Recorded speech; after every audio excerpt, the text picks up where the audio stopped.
Hi friends, అందరికీ నమస్కారం. పురాణాల ప్రకారం దేవుడికి ఆడంబరాల కంటే భక్తి చాలా ముఖ్యం.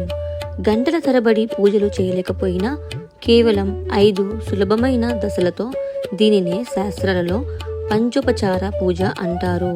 ప్రతిరోజు పూర్తి ఫలితాన్ని పొందవచ్చు. పురాణాల ప్రకారం అత్యంత సులభమైన నిత్య పూజా విధానం. ముందుగా ఉదయాన్నే స్నానం చేసి పూజా మందిరాన్ని శుభ్రం చేసుకోవాలి.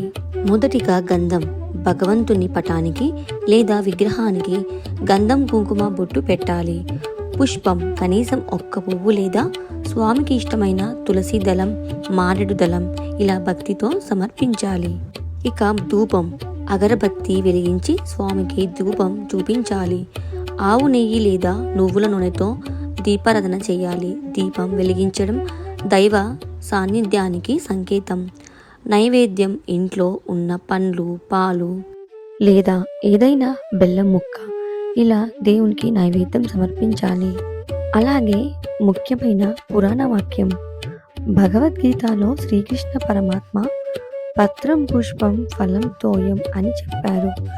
అంటే భక్తితో ఒక ఆకు, ఒక పువ్వు, ఒక పండు లేదా కనీసం గుప్పెడు నీళ్లు ఇచ్చినా తాను ఎంతో సంతోషంగా స్వీకరిస్తాడని దీని అర్థం.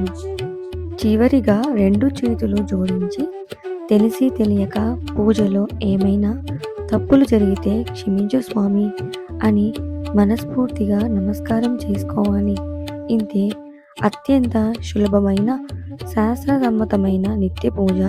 మీ పూజ పూర్తయినట్లే. ప్రతిరోజు కూడా భగవంతుడికి ఇలా పూజ చేస్తే పుణ్య ఫలితం లభిస్తుంది. ప్రతి ఒక్కరు కూడా దేవుడికి ఇలా పూజించాలి.